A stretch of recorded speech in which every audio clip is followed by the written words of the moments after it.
শরতের স্নিগ্ধ বাতাস বইছে, আকাশে পেঁজা তুলোর মতো মেঘের ভেলা, ঢাকের মৃদু বোল, শিউলি ফুলের মিষ্টি গন্ধ আর প্যান্ডেলে মানুষজনের ভিড় জানান দিচ্ছে মা এসে পৌঁছেছেন আমাদের মাঝে। অরুণিমা 21 পেরোনো উজ্জ্বল তরুণী, ছিপছিপে গরম, বন্ধুদের সাথে হাসি মুখে আড্ডা দিচ্ছে কফি হাউসের সামনে।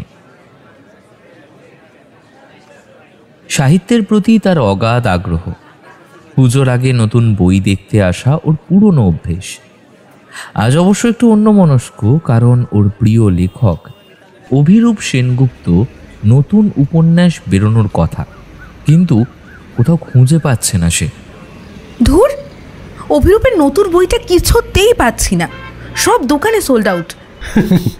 অভিরূপ তো আজকাল টপ চার্টের 1 নম্বরে, সোল্ড আউট তো হবেই। অরুণিমা দীর্ঘশ্বাস ফেলল। অভিরূপের লেখা অরুণিমাকে এক অন্য জগতে নিয়ে যায়, বিশেষ করে প্রেমের উপন্যাসগুলো মন ছুঁয়ে যায়। বন্ধুদের সাথে হাঁটছে, হঠাৎ অরুণিমার নজর গেল রাস্তার উল্টো দিকের একটি ছোট্ট বইয়ের দোকানে। দোকানটা পুরনো, বাইরে ঝুলছে বোর্ড যেখানে লেখা অভিরূপের উপন্যাস এখানে পাওয়া যায়। অরুণিমার চোখ দুটো উজ্জ্বল হয়ে উঠল, এক ছুটে দোকানের দিকে গেল। দোকানের বইগুলো এলোমেলোভাবে সাজানো, পুজোর আগে যা প্রাকৃতিক দুর্যোগ গেল। দোকানের মালিক বৃদ্ধ ভদ্রলোক চশমার ফাঁক দিয়ে অরুণিমাকে দেখলেন। দাদু, দাদু, আবর্তন উপন্যাসটা আছে, আবর্তন। অরুণিমা প্রায় চিৎকার করে বলল। বৃদ্ধ ভদ্রলোক হেসে মাথা নাড়ালেন, বই বাড়িয়ে দিলেন। অরুণিমা আগ্রহ সহকারে বইটা হাতে নিয়েই লক্ষ্য করল উপন্যাসের নামটা ঠিক থাকলেও প্রচ্ছদের লেখকের নাম লেখা আবির রায়। অরুণিমা হতভম্ব হয়ে বলল, দাদু, এটা তো অভিরূপের বই নয়, এর লেখক তো আবির রায়। তাই নাকি? হ্যাঁ দাদু, দেখো তাই লেখা। ও, তাহলে ভুল হয়ে গেছে বোধহয়, তবে আবির রায়ও খুব ভালো লেখেন। অরুণিমা বইটা ফেরত দিতে যাবে এমন সময় চোখ পড়ল বইয়ের শেষ পৃষ্ঠায়। লেখকের ছবি দেওয়া আছে, তরুণ লেখক, চোখে মুখে এক অদ্ভুত গভীরতা। হাসিটা অরুণিমার মন ছুঁয়ে গেল। আচ্ছা ঠিক আছে, ঠিক আছে, এই বইটাই দিন। অরুণিমা মন পরিবর্তন করল। আজ হয়তো এই বইটাই ওর ভাগ্যে ছিল। বই কিনে যখন বন্ধুদের কাছে ফিরে এলো তখন সৌমেন বলল, কিরে, অভিরূপের বইটা পেলি না? না রে, এটা অন্য একটা লেখকের বই, আবির রায়।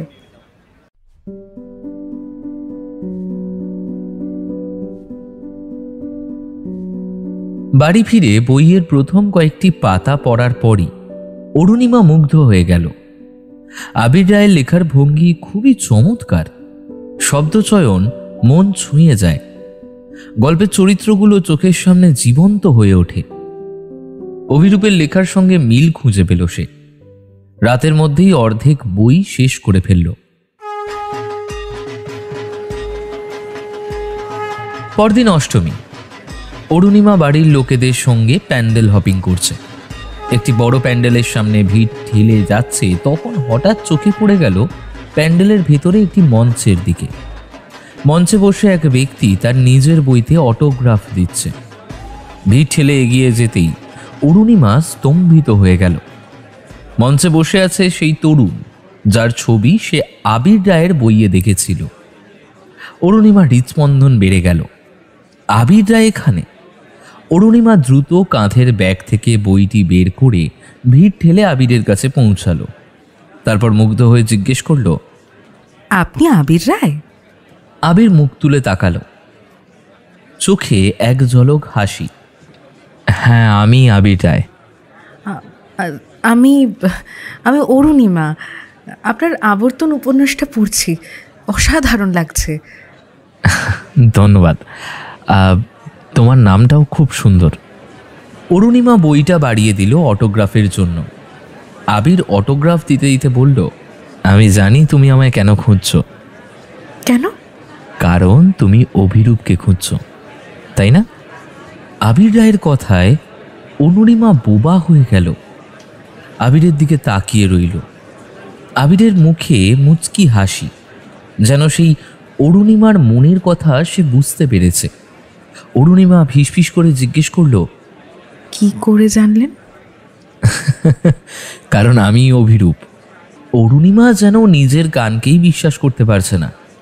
তার প্রিয় লেখক অভিরূপ তার চোখের সামনে। আপনি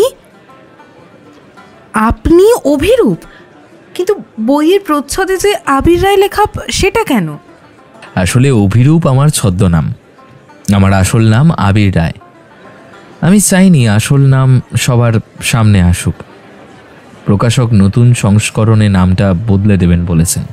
প্রিয় লেখকের সঙ্গে তার এমন অপ্রত্যাশিতভাবে দেখা হবে অরুণিমা কখনো ভাবেনি। উচ্ছ্বাস নিয়ে বলল, আপনার আবর্তন উপন্যাসটা এত ভালো লাগছিল, কাল রাতের মধ্যেই আমি অর্ধেকটা শেষ করে ফেলেছি জানেন। ভীষণ সুন্দর লিখেছেন। ধন্যবাদ, খুব ভালো লাগলো। ভাবিনি এইভাবে আপনার সঙ্গে দেখা হয়ে যাবে। অরুণিমা বলল, তার গালে লালের আভা। আবির হেসে হাত বাড়িয়ে বলল, তোমার সঙ্গে পরিচয় হয়ে খুব ভালো লাগলো। ভালো থেকো অরুণিমা। অরুণিমা আবিরের হাত ধরল। হাতের স্পর্শে অরুণিমার শরীরে এক বিদ্যুৎ তরঙ্গ বয়ে গেল। আচ্ছা, তুমি কি জানো এই উপন্যাসের একটি চরিত্র তোমার নামে? আমার নামে? হ্যাঁ, পড়েছ নিশ্চয়ই। উপন্যাসের প্রধান নারী চরিত্রটির নাম অরুণিমা। সে সাহিত্যের ছাত্রী, খুব উজ্জ্বল আর জীবনকে আশাব্যঞ্জক দৃষ্টিভঙ্গিতে দেখে, ঠিক তোমারই মতো। আবির অরুণিমার চোখে চোখ রাখল। অরুণিমা লজ্জায় লাল হয়ে উঠল। প্রিয় লেখকের উপন্যাসের চরিত্র তার নামে, এ যেন স্বপ্ন। কথা বলতে বলতে সময় কেটে যাচ্ছে। আবির লেখার অভিজ্ঞতা, তার অনুপ্রেরণা, তার প্রিয় বিষয়গুলো নিয়ে কথা বলছে। অনুরিমা মুগ্ধ হয়ে শুনছে। সেই সঙ্গে আবিরও অনুরিমার সাহিত্য প্রীতি, তার ভাবনা, তার সরলতা দেখে মুগ্ধ হচ্ছে। তুমি তো অভিরূপের বই খুঁজছিলে, এখন কি আবির রায়ের লেখার ভক্ত হবে? আমি এখন থেকে দুই নামেই আপনার ভক্ত।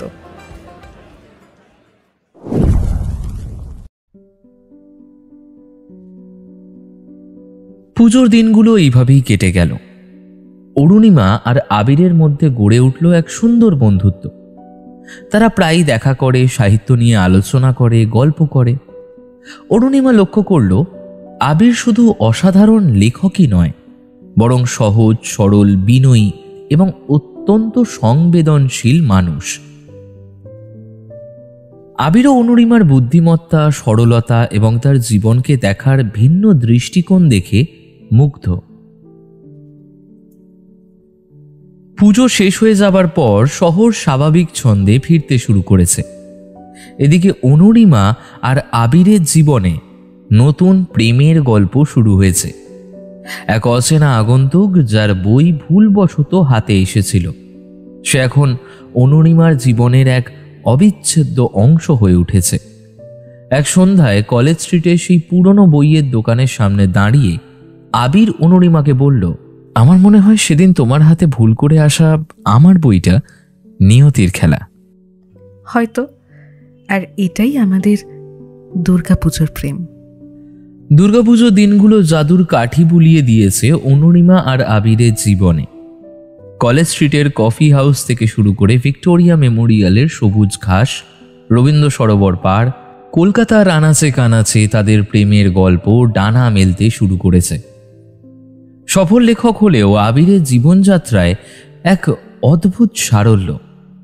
অনুরিমা ঘন্টার পর ঘন্টা ধরে আবিরের সঙ্গে কথা বলে, কথা শোনে, কিভাবে সে তার চরিত্রগুলোকে ফুটিয়ে তোলে, সমাজের নানান দিক তার লেখায় উঠে আসে, আর কিভাবে সে তার একাকী জীবনে সাহিত্যকেই একমাত্র আশ্রয় করে নিয়েছে, সেই সকল কথা।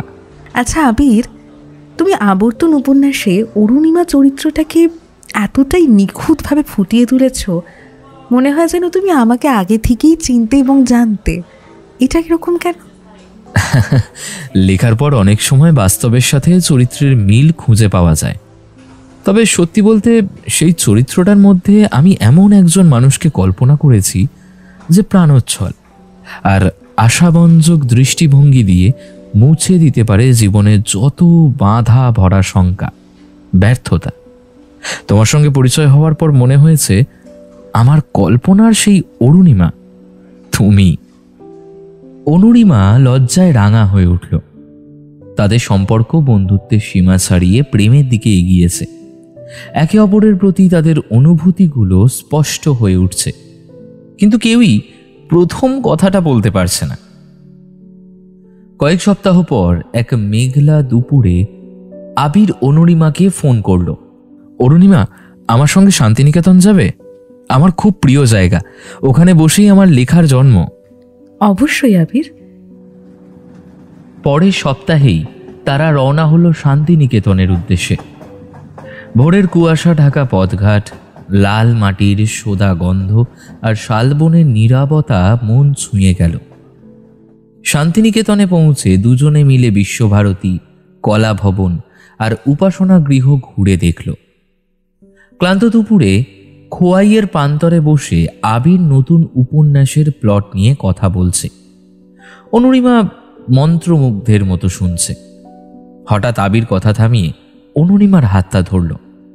আবিরের কণ্ঠে গভীর আবেগ। অরুণিমা, জানি না কিভাবে বলবো, কিন্তু তোমার সঙ্গে কাটানো দিনগুলো আমার জীবনে এক প্রশান্তি এনে দিয়েছে। তোমার সঙ্গ আমি খুব উপভোগ করি। অনুরিমা আবিরের চোখে চোখ রাখল। ওর হৃৎস্পন্দন দ্রুত হচ্ছে। আমি আমি তোমাকে ভালোবাসি অরুণিমা। আমিও তোমায় ভালোবাসি আবির, খুব ভালোবাসি।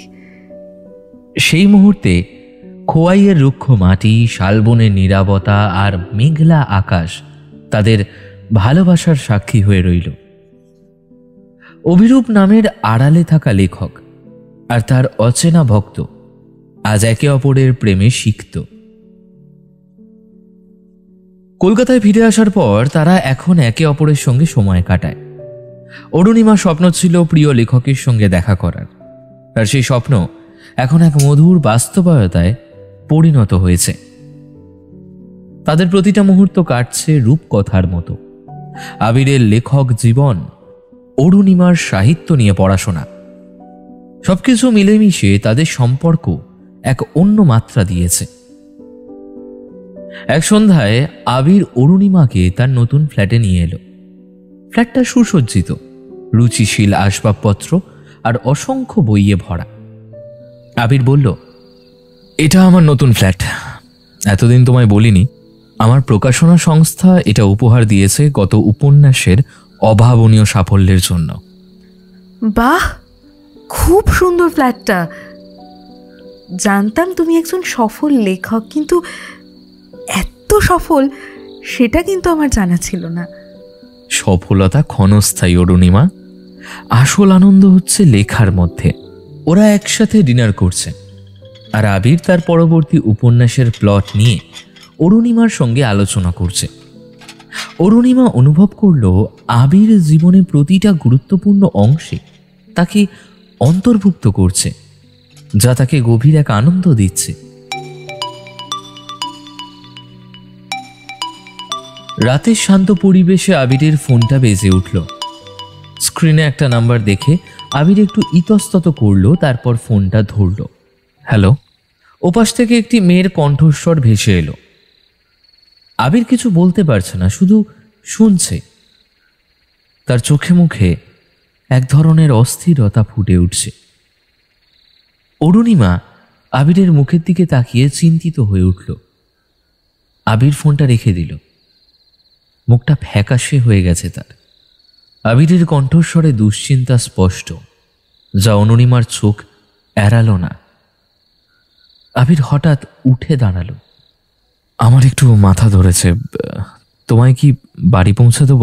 অরুণিমা বুঝতে পারছে আবির কিছু লুকাচ্ছে। তার মনে সন্দেহ দানা বাঁধছে। অরুণিমা বাড়ি ফিরে এলো, কিন্তু মনটা আবিরের দিকেই পড়ে রইল। সারা রাত ঘুম হলো না। পরের দিন সকালে আবিরকে ফোন করলো, কিন্তু আবিরের ফোন সুইচড অফ। অরুণিমা আরো চিন্তিত হয়ে উঠল। আবির সাধারণত এমন করে না। দুপুরের দিকে আবিরের ফোন এলো। দেখো অরুণিমা, আমি খুবই দুঃখিত, একটু দরকারি কাজ ছিল, তাই কাল রাতে তোমাকে হঠাৎ করে বাড়ি পৌঁছে দিতে হলো। আবিরের কণ্ঠস্বর স্বাভাবিক মনে হলেও অরুণিমার মনে হলো কিছু লুকানোর চেষ্টা করছে আবির। সরাসরি জিজ্ঞেস করলো, আবির, কাল রাতে তোমাকে কে ফোন করেছিল? তুমি কি কিছু লুকাচ্ছ আমার থেকে? অরুণিমা, আমার জীবনে এমন কিছু নেই যা তোমাকে বলতে চাই না, কিন্তু এই মুহূর্তে তোমায় বলতে পারছি না। একটু সময় দাও, আমি সব বলবো। আবিরের নীরবতা অরুণিমাকে অস্থির করে তুলছে। ভালোবাসার শুরুর দিনগুলোয় এমন লুকোচুরি তার মন বিষাদে ভরিয়ে দিচ্ছে। তাদের সম্পর্ক এত দ্রুত এগিয়েছে, হয়তো এমন কিছু আছে যা অরুণিমা জানে না। সে আবিরকে বিশ্বাস করতে চায়, কিন্তু আবিরের আচরণে এক অজানা ভয় তার মনে বাসা বাঁধছে। পরের কয়েকটা দিন অরুণিমা লক্ষ্য করল আবির কেমন যেন আনমনা হয়ে থাকে। লেখার টেবিলে কলম থমকে আছে, চোখে গভীর চিন্তার ছাপ। অরুণিমা যতবারই সেই রাতের ফোন কলের কথা জিজ্ঞেস করে, আবির ততবারই এড়িয়ে যায়। এক বিকেলে আবির তার লেখার ঘরে বসে আছে। টেবিলের ওপর কিছু পুরনো ছবি ছড়ানো রয়েছে। অরুণিমা ছবিগুলোর দিকে তাকিয়ে চমকে উঠল। একটি ছবিতে আবিরকে দেখা যাচ্ছে একটি মেয়ের সাথে। মেয়েটার হাসি খুব প্রাণবন্ত, আর আবিরের চোখেও গভীর ভালোবাসা। তবে ছবিগুলো দেখে মনে হচ্ছে কয়েক বছরের পুরনো। অরুণিমা একটা ছবি হাতে নিল, বলল, আবির, মেয়েটি কে? ও মালিনী। আবিরের কণ্ঠে এক চাপা কষ্ট। মালিনী কে? মালিনী আমার প্রথম প্রেম, অরুণিমা। আমরা কলেজে পড়ার সময় থেকেই একে অপরের সঙ্গে ছিলাম। আমার লেখালেখির প্রথম অনুপ্রেরণা সেই। আবিরের জীবনে অন্য কারোর অস্তিত্বের কথা সে কখনো ভাবেনি। এখন সে কোথায়? মালিনী মারা গেছে অরুণিমা, 1 বছর আগে এক সড়ক দুর্ঘটনায়। আবিরের কণ্ঠস্বর ভারী হয়ে এলো। অরুণিমা নির্বাক হয়ে আবিরের দিকে তাকিয়ে রইল। মনে হলো আবিরের এই নীরবতার কারণ মালিনীর মৃত্যু। হয়তো সেই কষ্ট ভুলতে পারেনি। অরুণিমা জিজ্ঞেস করল, আর কাল রাতের ফোন কলটা, সেটা কি ছিল? ফোন কলটা মালিনীর বোন শ্রেয়ার। শ্রেয়া? সে কেন ফোন করেছিল তোমায়? শ্রেয়া, সে মালিনীর মৃত্যুর জন্য আমাকে দায়ী করে। এখনো মনে করে আমার জন্যই মালিনী হয়তো মারা গেছে। তুমি কেন দায়ী হবে আবির? সেটা তো জাস্ট একটা অ্যাক্সিডেন্ট। শ্রেয়া তা মনে করে না। মালিনী আমার সঙ্গে ঝগড়া করে গাড়ি নিয়ে বেরিয়েছিল, আর তখনই দুর্ঘটনাটা ঘটে। আবিরের চোখে গভীর অপরাধ বোধ। অরুণিমার মনটা মালিনীর প্রতি সমবেদনায় ভরে উঠল। কিন্তু শ্রেয়ার ফোন কলের পেছনের কারণটা তার মনে নতুন প্রশ্ন জাগাল। শ্রেয়া কি তোমায় মাঝে মধ্যেই ফোন করে? হ্যাঁ, প্রায় ফোন করে, মেসেজ করে। আমি আর পারি না অরুণিমা, আমার খুব কষ্ট হয়। অরুণিমা বুঝতে পারছে আবির গভীর মানসিক যন্ত্রণার মধ্যে দিয়ে যাচ্ছে। মালিনীর স্মৃতি ওকে এখনো তাড়া করে বেড়াচ্ছে, আর শ্রেয়ার অভিযোগ আবিরকে মানসিকভাবে দুর্বল করে দিচ্ছে। অরুণিমা আবিরকে জড়িয়ে ধরল। I am with you. Abir, তোমার কষ্টটা আমারও কষ্ট। অরুণিমা আবিরকে সাহস জোগাল, কিন্তু তার মনে প্রশ্ন তখনও রয়েই গেল। একদিন বিকেলে অরুণিমা আবিরের লেখার ঘরে গিয়ে দেখল আবির ল্যাপটপে কাজ করছে। ল্যাপটপের পাশে একটি পেন ড্রাইভ পড়ে আছে। অরুণিমা জিজ্ঞেস করল, এটা কিসের পেন ড্রাইভ আবির? ওতে কিছু পুরনো ফাইল আছে, তেমন ইম্পর্টেন্ট কিছু নয়। কিন্তু আবিরের কণ্ঠস্বরে চাপা উত্তেজনা, যা অরুণিমাকে আগ্রহী করে তুলল। আবির বাথরুমে গেল হাত মুখ ধুতে। এই সুযোগে অরুণিমা দ্রুত পেন ড্রাইভটি ল্যাপটপে ঢোকাল। সেখানে কিছু এনক্রিপ্টেড ফাইল আছে। অরুণিমা ফাইলগুলো খোলার চেষ্টা করল, কিন্তু পাসওয়ার্ড দেওয়া। অরুণিমা যখন ফাইলগুলো ওপেন করার চেষ্টা করছিল, তখন আবির ফিরে এলো। অরুণিমার দিকে তাকালো, চোখে বিস্ময়। কি করছিলে? অরুণিমা একটু ইতস্তত করল। আবিরের মুখে বিরক্তি ফুটে উঠল। ওগুলো পার্সোনাল ফাইল অরুণিমা, ওটা তোমার দেখা উচিত নয়। আবির দ্রুত পেন ড্রাইভটি ল্যাপটপ থেকে বের করে নিল। তার এই আচরণ অরুণিমার মনে আরও সন্দেহ সৃষ্টি করল।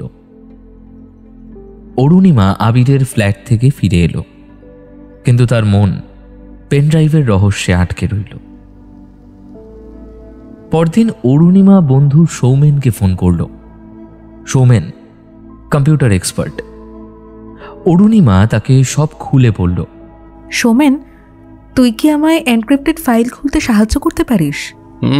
চেষ্টা করতে পারি, কিন্তু তুই কি নিশ্চিত যে কাজটা ঠিক হচ্ছে? আমি জানি না সোমেন, আমি রহস্যের পর্দা ফাঁস করতে চাই, দ্যাটস ইট। আবিরের অনুপস্থিতিতে অরুণিমা তার পেনড্রাইভ চুরি করে সৌমেনের কাছে নিয়ে গেল। সৌমেন পেনড্রাইভটি পরীক্ষা করতে লাগলো। প্রায় 1 ঘন্টা পর বলল, অরুণিমা, আমি ফাইলগুলো ডিক্রিপ্ট করে ফেলেছি। এর মধ্যে কিছু অডিও রেকর্ডিং আছে আর কিছু ছবি। অরুণিমা দ্রুত ল্যাপটপের স্ক্রিনের দিকে তাকালো। প্রথম কয়েকটি অডিও রেকর্ডিং আবির আর মালিনীর কথোপকথন, তাদের প্রেম, তাদের সম্পর্ক, তাদের স্বপ্ন। কিন্তু একটি রেকর্ডিং শুনে অরুণিমা চমকে উঠল। সেই রেকর্ডিংয়ে মালিনীর কণ্ঠস্বর শোনা যাচ্ছে, কিন্তু তার সাথে আরেকটি পুরুষের কণ্ঠস্বরও স্পষ্ট। পুরুষটি মালিনীকে হুমকি দিচ্ছে, বলছে, মালিনী, যদি আমার কথা না শোনো তাহলে তোমার জীবনটাকে আমি নরক করে দেব। তুমি জানো না যে আমি কি করতে পারি। আমি ভয় পাই না, আবিরকে সব বলে দেব আমি। আবির? সে কিছুই করতে পারবে না। যদি আমাকে ফাঁসাও তাহলে তুমিও বাঁচতে পারবে না। হ্যাঁ। এরপর ধস্তাধস্তির শব্দ, মালিনীর আর্তনাদ এবং তারপর বিকট একটি আওয়াজ, তারপর নিস্তব্ধতা। অরুণিমা অডিও রেকর্ডিং থামিয়ে দিল। অরুণিমা দ্রুত ছবিগুলো দেখতে লাগল, যেখানে মালিনীর কিছু পার্সোনাল ছবি আর এক অপরিচিত ব্যক্তির ছবি। একটি ছবিতে দেখা যাচ্ছে মালিনী এক জায়গায় দাঁড়িয়ে আছে। জায়গাটি অরুণিমার খুব পরিচিত মনে হলো। এই অডিও রেকর্ডিং এবং ছবিগুলো এক নতুন রহস্যের দিকে ইঙ্গিত করছে। মালিনীর মৃত্যু নিছকই দুর্ঘটনা নয়, বরং এক পরিকল্পিত খুন। আর আবির এই সত্যটা লুকাচ্ছে। সেই পুরুষ কণ্ঠস্বর, মালিনীর আর্তনাদ এবং আবিরের নীরবতা, সব মিলিয়ে এক অন্ধকার জালের আভাস পাওয়া যাচ্ছে। অরুণিমা সৌমেনকে জিজ্ঞেস করল, পুরুষ কণ্ঠস্বরটা কার বলে তোর মনে হয়? কিছু আন্দাজ করতে পারছিস? না অরুণিমা, ভয়েস টেম্পার করা হয়েছে আই গেস, তাই জন্যই জানা যাচ্ছে না। আর এই ছবিগুলো, মালিনী যে জায়গায় দাঁড়িয়ে আছে, এটা কোথায়? এটা তো একটা পুরনো গোডাউন। কলকাতার পোর্ট এলাকার দিকে এমন অনেক গোডাউন আছে। এখানে অবৈধ কার্যকলাপ তো চলতো একসময়, তাই জানি। অরুণিমার মনে নতুন প্রশ্ন জাগল। মালিনী কি কোনো অবৈধ কার্যকলাপের সঙ্গে জড়িত ছিল? আবির কেন এই সত্যগুলো লুকাচ্ছে? অরুণিমা আবিরের সঙ্গে কথা বলতে চায়, কিন্তু তার মনে ভয় কাজ করছে। সে বুঝতে পারছে এই রহস্যের গভীরে প্রবেশ করা তার জন্য নিরাপদ নাও হতে পারে। পরদিন সকালে অরুণিমা আবিরের ফ্ল্যাটে গেল। আবির লেখার ঘরে বসে আছে, মুখটা চিন্তিত। আবিরের ডেস্কের ওপর একটি পুরনো খবরের কাগজের কাটিং। অরুণিমা কৌতূহল বশত সেটা তুলে নিল। কাগজটা প্রায় 1 বছর আগের। সেখানে মালিনী দুর্ঘটনার খবর ছাপা হয়েছিল। খবরের নিচে একটি ছোট্ট অনুচ্ছেদ লেখা, পুলিশ মালিনীর মোবাইল ফোন থেকে একটি রহস্যজনক কল রেকর্ড পেয়েছে। মনে করা হচ্ছে এই কলটি মালিনীর মৃত্যুর সঙ্গে জড়িত এক প্রভাবশালী ব্যক্তির। খবরের কাগজটা হাতে নিয়ে অরুণিমা আবিরের দিকে তাকালো। আবির, তুমি আমাকে সবটা সত্যি বলো। এই কল রেকর্ডটা কার? আর সেই প্রভাবশালী ব্যক্তিটি বা কে? আবির দ্রুত খবরের কাগজের কাটিংটা অরুণিমার হাত থেকে কেড়ে নিয়ে বলল, অরুণিমা, তুমি এইসব নিয়ে মাথা ঘামিও না, এটা আমার ব্যক্তিগত ব্যাপার। আবিরের চোখে এক ধরনের ভয় স্পষ্ট। অরুণিমা বুঝতে পারছে আবির তাকে বিপদের হাত থেকে বাঁচানোর জন্যই হয়তো এই সত্যগুলো লুকাচ্ছে। কিন্তু এই লুকোচুরি তাদের সম্পর্ককে আরো তিক্ত করে তুলছে। আবির, তুমি যদি আমাকে বিশ্বাস না করো তাহলে আমাদের সম্পর্ক কিন্তু সত্যিই টিকবে না। আমি কিন্তু তোমার পাশে থাকতে চাই। আমি তোমাকে বিশ্বাস করি, কিন্তু কিছু সত্য আছে যা খুব কঠিন। সেই সত্যগুলো কি আবির? মালিনী অন্ধকার জগতের কিছু লোকজনের সঙ্গে জড়িয়ে পড়েছিল। তাদের কিছু গোপন তথ্য জানতে পেরেছিল। সেই প্রভাবশালী ব্যক্তি যার কথা খবরের কাগজে ছাপা হয়েছিল, সেই মালিনীকে হুমকি দিচ্ছিল। সে রাতে মালিনী আমার সঙ্গে ঝগড়া করে বেরিয়ে গিয়েছিল, কারণ আমি ওকে এইসব বদ লোকের সাথে সম্পর্ক থেকে সরে আসতে বলেছিলাম। আর তারপরই মালিনীর দুর্ঘটনা ঘটে। দুর্ঘটনা নাকি খুন?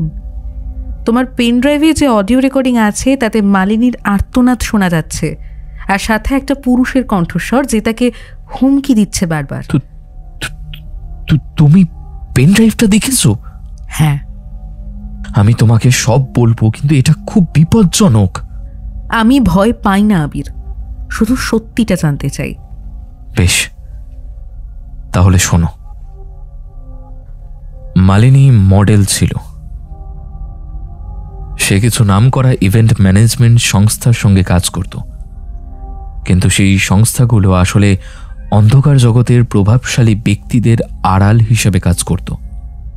মালিনী একসময় তাদের কিছু গোপন লেনদেন আর ইল্লিগাল কাজকর্মের কথা জানতে পেরেছিল, আর তখনই তার জীবন ঝুঁকির মুখে পড়ে। সেই লোকটি কে আবির, যে মালিনীকে এইভাবে হুমকি দিচ্ছিল? সে ভয়ঙ্কর লোক, রণজিৎ বাসু, শশাঙ্ক রায়ের ডান হাত। সে কি? শশাঙ্ক রায় কলকাতার একজন কুখ্যাত আবাসন ব্যবসায়ী এবং রাজনৈতিক মহলে তার ব্যাপক প্রভাব। অরুণিমার মনে হলো তার নিজের জীবনও এখন এক থ্রিলার গল্পের মতো জটিল হয়ে উঠছে। রণজিৎ বাসু মালিনীকে খুন করেছে অরুণিমা, আমি জানি, কিন্তু আমি প্রমাণ করতে পারিনি। ভয় কাউকে বলতে পারিনি। যদি এই সত্য ফাঁস করতাম তাহলে আমার জীবনও ঝুঁকির মুখে পড়তো। আমি মালিনীর মৃত্যুর প্রতিশোধ নিতে চেয়েছিলাম, কিন্তু একা পারিনি আমি সেটা করতে। আবিরের স্বীকারোক্তি অরুণিমাকে হতবাক করে দিয়েছে। মালিনীর মৃত্যুর পেছনে যে এক কুখ্যাত অপরাধী রণজিৎ বাসু এবং তার নেপথ্যে শশাঙ্ক রায়ের মতো প্রভাবশালী ব্যক্তি জড়িত তা অরুণিমা কল্পনাই করতে পারেনি। আবির, কেন তুমি আমাকে এতদিন সত্যিটা বলনি বলো তো? আমি তোমার পাশে আছি, আমরা একসঙ্গে সবটার মোকাবিলা করব। Don't worry about it. বলিনি কারণ আমি ভয় পেয়েছিলাম অরুণিমা, তোমাকে বিপদে ফেলতে চাইনি। রণজিৎ বাসু খুবই ডেঞ্জারাস লোক। মালিনীকে হারানোর পর আমি মানসিকভাবে খুব ভেঙে পড়েছিলাম। ভেবেছিলাম যদি এই সত্যটা জানাজানি হয় তাহলে ওরা আমার জীবনও শেষ করে দেবে। কিন্তু তুমি কি করে জানলে যে রণজিৎ বাসু মালিনীকে খুন করেছেন? মালিনী যেদিন মারা যায় সেদিন মারা যাওয়ার কিছুক্ষণ আগে আমাকে ফোন করেছিল। মালিনী ভয়ে কাঁপছিল, বলছিল ওর জীবন ঝুঁকির মুখে। বলেছিল আবির, আমাকে ওরা মেরে ফেলবে, রণজিৎ বাসু আমাকে হুমকি দিচ্ছে। আর তারপরে হঠাৎ করে ফোনটা কেটে যায়। এরপরই আমি দুর্ঘটনার খবর জানতে পারি। আর সেই পেন ড্রাইভের রেকর্ডিং? ওটা মালিনীর নিচে রেকর্ড করা। ও জানতো ওর জীবন ঝুঁকির মুখে, তাই প্রমাণ হিসাবে সবকিছু রেকর্ড করেছিল। মালিনীর মৃত্যুর পর আমি পেন ড্রাইভটা খুঁজে পাই, পুলিশকে দিতে চেয়েছিলাম, কিন্তু রণজিৎ বাসু হুমকি দিয়েছিল। বলেছিল যদি এই রেকর্ডিং পাস করি তাহলে আমার পরিবারের লোকজনদেরও মেরে ফেলবে। এই সত্যিটা অবশ্যই প্রকাশ পাওয়া দরকার, তবে খুব সাবধানে এগোতে হবে। অরুণিমা বুঝতে পারছে লড়াইটা সহজ হবে না। শশাঙ্ক রায় আর রণজিৎ বাসুর মতো প্রভাবশালী ব্যক্তিদের বিরুদ্ধে দাঁড়ানো মানে নিজের জীবন ঝুঁকির মুখে ফেলা। কিন্তু সে আবিরের পাশে থাকতে চায়, তার কষ্ট ভাগ করে নিতে চায়। তাদের আলোচনার মধ্যেই আবিরের ফোনটা বেজে উঠল। স্ক্রিনে অপরিচিত নাম্বার। আবির ইতস্তত করছে। হ্যালো। প্রত্যুত্তরে ফোনের ওপাশ থেকে একজনের রুক্ষ কণ্ঠস্বর ভেসে এলো। আবির, আমাদের কথা ভুলে যাচ্ছ মনে হচ্ছে। পেন ড্রাইভটা কি এখনো তোমার কাছে আছে? আবির বুঝতেই পারে না কি উত্তর দেবে, চুপ করে থাকে সে। কে? চুপ কেন? আমাদের কথা না শুনলে তোমার প্রিয়জনের জীবন বিপদের মুখে পড়বে। মনে রেখো, আমরা সব খবর রাখি। ফোনটা কেটে গেল। আবিরের মুখ ফ্যাকাশে হয়ে গেছে। ওর মনে হলো রণজিৎ বাসু ওদের প্রতিটি পদক্ষেপে নজর রাখছে। ওরা ওরা সব খবর রাখে অরুণিমা। ওরা জানতে পেরেছে আমি তোমাকে সব বলেছি। অরুণিমা বুঝতে পারল তাদের হাতে বেশি সময় নেই। সত্যিটা যত দ্রুত সম্ভব পুলিশের কাছে পৌঁছাতে হবে। কিন্তু কোন পুলিশ অফিসারকে তারা বিশ্বাস করবে? পুলিশ মহলেও শশাঙ্ক রায়ের মতো লোকেরা প্রভাব খাটায়। কোনো কারাপ্ট পুলিশ অফিসারের হাতে এইসব গোপন তথ্য পৌঁছালে হিতে বিপরীত হতে পারে। তাদের দুজনের জীবনেই নেমে আসতে পারে এক ভয়ঙ্কর বিপদ। অরুণিমার মনে পড়ল সৌমেনের কথা। সৌমেনের বাবা একজন রিটায়ার্ড পুলিশ অফিসার, হয়তো তিনি তাদের সাহায্য করতে পারবেন। সেই রাতেই অরুণিমা আর আবির সৌমেনের বাবার সঙ্গে দেখা করল। সৌমেনের বাবা রিটায়ার্ড একজন ইন্সপেক্টর অভিজিৎ মিত্র। তাদের কথা খুব মনোযোগ দিয়ে শুনলেন। তিনি পেনড্রাইভের অডিও রেকর্ডিংগুলো শুনলেন এবং ছবিগুলো দেখলেন। গম্ভীর গলায় বললেন, এটা একটা বড় চক্র আবির। শশাঙ্ক রায় প্রভাবশালী মানুষ, তার বিরুদ্ধে দাঁড়ানো খুবই বিপজ্জনক। কিন্তু আমরা সত্যিটা প্রকাশ করতে চাই আঙ্কেল। মালিনীর হত্যার বিচার চাই। আমি তোমাদের হেল্প করব, কিন্তু তোমাদেরও খুব সাবধানে থাকতে হবে। আমার একজন সহকর্মী আছেন, ওই অ্যাসিস্ট্যান্ট কমিশনার অবিনাশ সেন, সৎ সাহসী অফিসার। আমরা তাকে সব বলবো। অরুণিমা আর আবিরের মনে নতুন আশার আলো জ্বলে উঠল। তারা সত্যের মুখোমুখি হওয়ার জন্য প্রস্তুত। অভিজিৎ মিত্রের আশ্বাস অরুণিমা আর আবিরের মনে নতুন করে সাহস জোগাল। সেই রাতেই অভিজিৎ মিত্র তাদের নিয়ে অ্যাসিস্ট্যান্ট কমিশনার অবিনাশ সেনের সঙ্গে দেখা করলেন। অবিনাশ চেহারায় কাঠিন্য এবং বিচক্ষণতার ছাপ রাখে। পেনড্রাইভের অডিও রেকর্ডিং আর ছবিগুলো তিনি খুঁটিয়ে খুঁটিয়ে দেখলেন। মালিনীর সেই শেষ ফোন কল, রণজিৎ বাসুর হুমকির কণ্ঠস্বর আর শশাঙ্ক রায়ের সঙ্গে তার যোগসূত্র, সব মিলিয়ে অবিনাশের মনে এক জটিল মামলার চিত্র ফুটে উঠল। অবিনাশ গম্ভীর গলায় বললেন, এটা খুবই গুরুতর অভিযোগ। শশাঙ্ক রায় এবং রণজিৎ বাসু দুজনেই এই শহরে প্রভাবশালী ব্যক্তি। তাদের বিরুদ্ধে কোনো পদক্ষেপ নেওয়ার আগে আমাদের আরও শক্ত প্রমাণ জোগাড় করতে হবে। অরুণিমা আর আবির অভিজিৎ মিত্রের সঙ্গে বসে অবিনাশ সেনকে তাদের জানা সমস্ত তথ্য বিশদভাবে জানালো।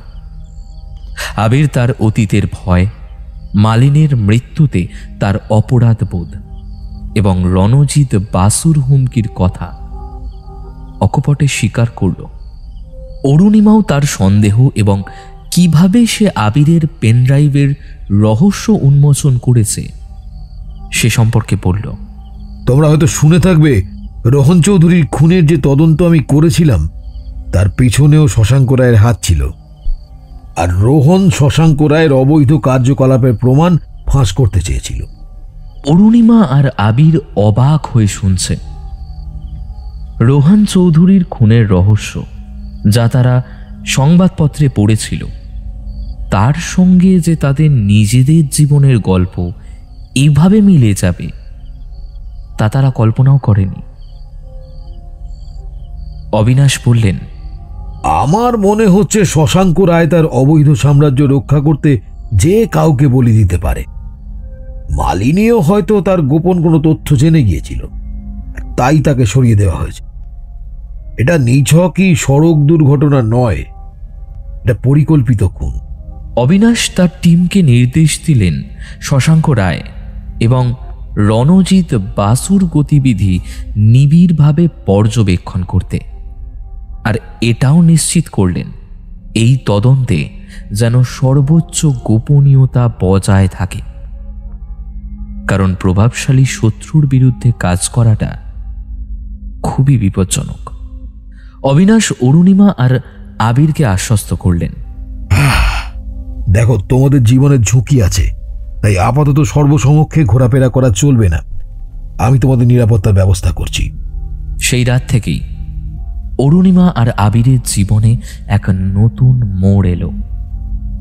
তারা পুলিশের নজরদারিতে এক গোপন জায়গায় আশ্রয় নিল।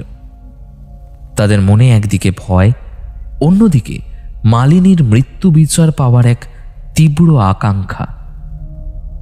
অভিজিৎ মিত্র এবং অবিনাশ সেন একসঙ্গে কাজ শুরু করলেন। রণজিৎ বাসুর অতীতের রেকর্ড, তার অপরাধের তালিকা এবং শশাঙ্ক রায়ের সঙ্গে তার ব্যবসায়িক লেনদেন খুঁটিয়ে দেখা হলো। আবিরের দেওয়া পেনড্রাইভের অডিও রেকর্ডিং এবং ছবিগুলো তার বিরুদ্ধে সবচেয়ে শক্তিশালী প্রমাণ। কিন্তু রণজিৎ বাসুও সহজে হার মানার পাত্র নয়। তিনি বুঝতে পারছিলেন তার বিরুদ্ধে কেউ কাজ করছে। তার দলের লোকজন আবির আর অরুণিমার গতিবিধি ট্র্যাক করার চেষ্টা চালিয়ে যাচ্ছিল, তাদের গোপন ডেরা খুঁজে বার করার চেষ্টা করছিল। এক রাতে অরুণিমা আর আবির যখন তাদের গোপন আস্তানায় ঘুমাচ্ছিল, হঠাৎ করে বাইরে থেকে মৃদু শব্দ পেল তারা। অরুণিমার ঘুম ভেঙে গেল। বুঝতে পারল কেউ তাদের আশেপাশে ঘোরাফেরা করছে। আবিরের ফোনটা বেজে উঠল। স্ক্রিনে সেই আননোন নাম্বার। আবির ফোনটা ধরল। ওপাশ থেকে রণজিৎ বাসুর ঠান্ডা গলা ভেসে এলো, আবির, ভুল করছো। তোমাদের লুকিয়ে থাকার জায়গাটা আমরা জেনে গেছি। তোমাদের হাতে আর বেশি সময় নেই। তোমার খেলা শেষ। আবির ভয়ে জমে গেল। লড়াইটা তাদের ধারণার চেয়েও বেশি কঠিন হয়ে উঠেছে। রণজিৎ বাসুর হুমকির পর অরুণিমা আর আবির বুঝতে পারছে তাদের গোপন আশ্রয়স্থলও নিরাপদ নয়। অবিনাশ সেন খবর পেয়ে দ্রুত তাদের ডেরায় পৌঁছালেন। তার মুখে উদ্বেগের ছাপ স্পষ্ট। ওরা আমাদের উপর নজর রাখছে, ওদের ইনফর্মার আছে, আমাদের এখান থেকে এক্ষুনি অন্যত্র সরে যেতে হবে। তিনি দ্রুত আরেকটি নিরাপদ জায়গার ব্যবস্থা করলেন। সেই রাতেই নিচ্ছিদ্র নিরাপত্তার মধ্যে দিয়ে অরুণিমা আর আবিরকে নতুন ডেরায় সরিয়ে নেওয়া হলো। জায়গাটা শহরের বাইরের একটি নির্জন ফার্ম হাউসে, চারিপাশে ঘন জঙ্গলে ঘেরা। এই জায়গাটা খুঁজে বার করা রণজিৎ বাসুর পক্ষে কঠিন হবে এমনটা আশা করা যায়, কিন্তু বিপদ তাদের পিছু ছাড়ছে না। আবির আর অরুণিমাকে সুরক্ষিত রেখে অবিনাশ আর তার টিম নিয়ে শশাঙ্ক রায় এবং রণজিৎ বাসুর বিরুদ্ধে প্রমাণ সংগ্রহের কাজ চালিয়ে যাচ্ছিলেন। রণজিৎ বাসুর ফোন কল ট্র্যাক করা হচ্ছিল, তার ব্যাংক লেনদেন খতিয়ে দেখা হচ্ছিল। জানা গেল মালিনীর ব্যাংক অ্যাকাউন্ট থেকে বিপুল পরিমাণ অর্থ সম্প্রতি রণজিৎ বাসুর একটি অফশোর অ্যাকাউন্টে ট্রান্সফার হয়েছিল। এটি প্রমাণ করছে মালিনীকে ব্ল্যাকমেল করা হচ্ছিল এবং সে হয়তো টাকা দিতে রাজি না হওয়ায় তাকে খুন করা হয়েছে। পরদিন রাতে যখন অরুণিমা আর আবির ফার্ম হাউসে বিশ্রাম নিচ্ছিল, হঠাৎ ফার্ম হাউসের ভিতর থেকে তীব্র চিৎকার আর গুলির শব্দ ভেসে এলো। ওরা ভয়ে জমে গেল। বুঝতে পারছে রণজিৎ বাসুর লোকেরা তাদের খুঁজে বার করেছে। অবিনাশ সেনের টিম, দুজন কনস্টেবল ফার্ম হাউসের নিরাপত্তার দায়িত্বে আছেন। গুলি শব্দ শুনেই তারা দ্রুত ব্যবস্থা নিলেন, কিন্তু প্রতিপক্ষর সংখ্যা বেশি আর তাদের কাছে অত্যাধুনিক অস্ত্রশস্ত্র। বাইরে তীব্র গোলাগুলি শুরু হয়ে গেল। অরুণিমা আর আবির ফার্ম হাউসের ভেতরে একটি সুরক্ষিত ঘরে আশ্রয় নিল। কিছুক্ষণ পর দরজার বাইরে গুলির শব্দ থেমে গেল। তারপর সমস্ত কিছু নিস্তব্ধ।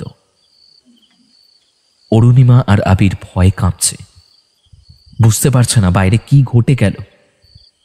পুলিশ কি হামলাকারীদের প্রতিহত করতে পেরেছে?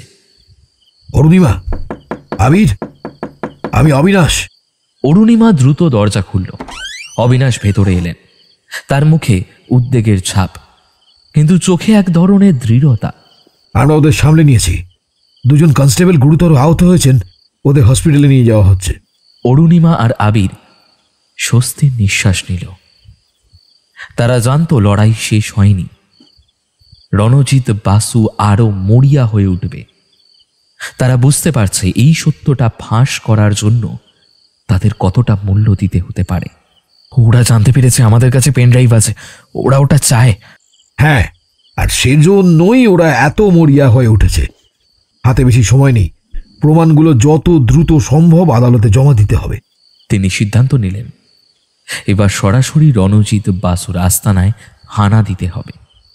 তার আগে রণজিৎ বাসুর সঙ্গে শশাঙ্ক রায়ের সরাসরি যোগসূত্রের আরও শক্তিশালী প্রমাণ দরকার।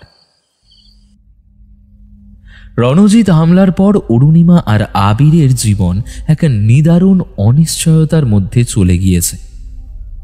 প্রতিটা মুহূর্তে তারা মৃত্যুর আশঙ্কা করছে, কিন্তু সত্য সকলের সামনে আনার জেদ তাদের আরও শক্তিশালী করে তুলছে। অবিনাশ সেনও বুঝতে পারছিলেন এবার সরাসরি অ্যাকশনে যেতে হবে। আমরা আর আত্মগোপন করব না। ওরা জানে পেনড্রাইভটা আমাদের কাছেই আছে, এবার আমাদেরই আঘাত হানতে হবে। অবিনাশ তার টিম নিয়ে রণজিৎ বাসুর আস্তানার ওপর নজরদারি শুরু করলেন। রণজিৎ বাসু একটি পুরনো গোডাউন থেকে তার যাবতীয় অবৈধ কার্যকলাপ পরিচালনা করে।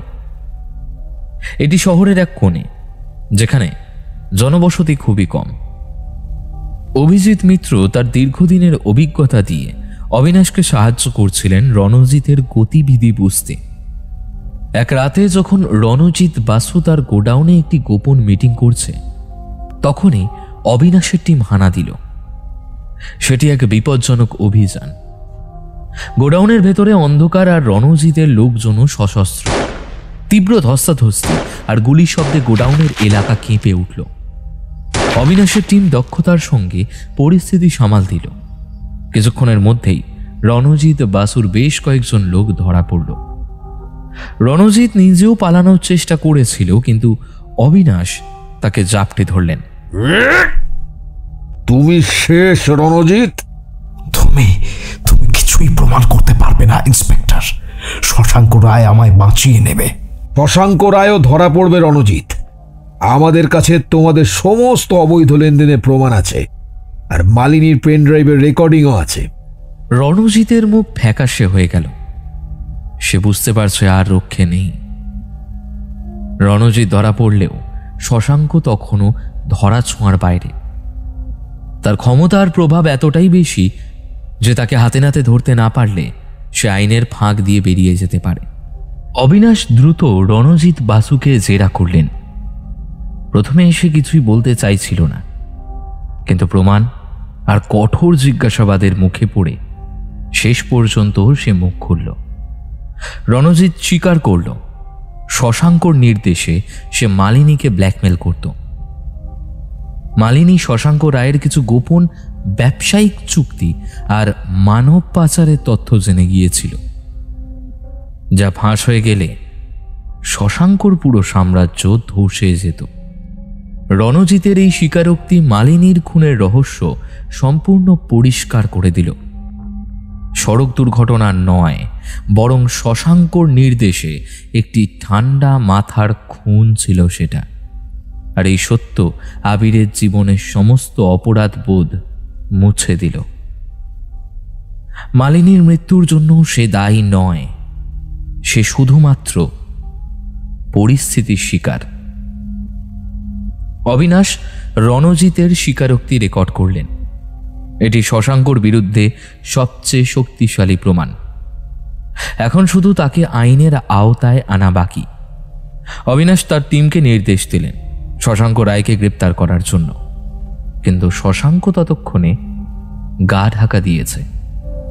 সে বুঝতে পেরেছে তার সময় শেষ হয়ে আসছে। রণজিতের স্বীকারোক্তির পর শশাঙ্ক রায়ের পতন শুধু সময়ের অপেক্ষা। অবিনাশ তার টিম নিয়ে শশাঙ্ক রায়ের প্রতিটা সম্ভাব্য আস্তানায় অভিযান চালালেন। কলকাতা থেকে শুরু করে রাজ্যের বিভিন্ন প্রান্তে তার গোপন ডেরাগুলিতে তল্লাশি চলল। মিডিয়াতে শশাঙ্ক রায়ের কুকীর্তি ফাঁস হতে শুরু করেছে, যা তার জনসমর্থনকে শূন্যের কোঠায় নামিয়ে আনছে। এক তীব্র নাটকীয়তার মধ্যে দিয়ে শশাঙ্ক রায় ধরা পড়লেন। কলকাতার উপকণ্ঠে একটি নির্জন ফার্ম হাউস থেকে তাকে গ্রেপ্তার করা হলো। রণজিতের স্বীকারোক্তি এবং আবিরের পেন ড্রাইভের অডিও রেকর্ডিং তার বিরুদ্ধে অকাঠ্য প্রমাণ। শশাঙ্ক রায়ের গ্রেপ্তারের খবরে সারা দেশ জুড়ে আলোড়ন সৃষ্টি হলো। তার অন্ধকার সাম্রাজ্যের পতন এক যুগান্তকারী ঘটনা। আবির আর অরুণিমা স্বস্তির নিঃশ্বাস ফেলল। তাদের জীবন থেকে এক বিরাট বোঝা নেমে গেল। মালিনীর খুনের বিচার হলো এবং তার স্মৃতিতে কুলসিত করার যে অপচেষ্টা হয়েছিল তারও অবসান ঘটল। আবিরের মনে মালিনীর মৃত্যুর জন্য যে গভীর অপরাধ বোধ ছিল তা এখন হালকা। সে বুঝতে পারছে সে একা নয়, অরুণিমা তার পাশে আছে। সত্য উদ্ঘাটনই মালিনীর প্রতি তার সত্যিকারের শ্রদ্ধা জ্ঞাপন। আইনের সমস্ত প্রক্রিয়া শেষ হতে বেশ কিছুদিন সময় লাগল। শশাঙ্ক রায় এবং রণজিৎ বাসুকে তাদের অপরাধের জন্য ভারতীয় দণ্ডবিধি অনুসারে কঠোর শাস্তি দেওয়া হলো। এই পুরো প্রক্রিয়ার মধ্যে দিয়ে অবিনাশ এবং অভিজিৎ মিত্রের সঙ্গে আবির ও অরুণিমার এক গভীর সম্পর্ক তৈরি হলো।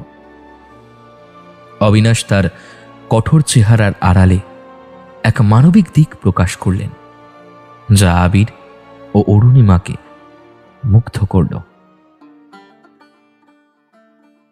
পুজোর সেই দিনগুলো পেরিয়ে কয়েক মাস কেটে গেছে। শীতের আগমন হয়েছে।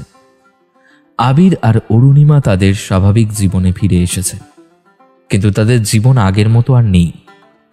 তাদের প্রেম এই কঠিন পরীক্ষার মধ্যে দিয়ে আরো দৃঢ় হয়েছে। অরুণিমা আবিরের প্রতি বিশ্বাস এবং ভালোবাসায় অটুট ছিল, আর আবির অরুণিমার পাশে থাকার জন্য চিরকৃতজ্ঞ হয়ে রইল।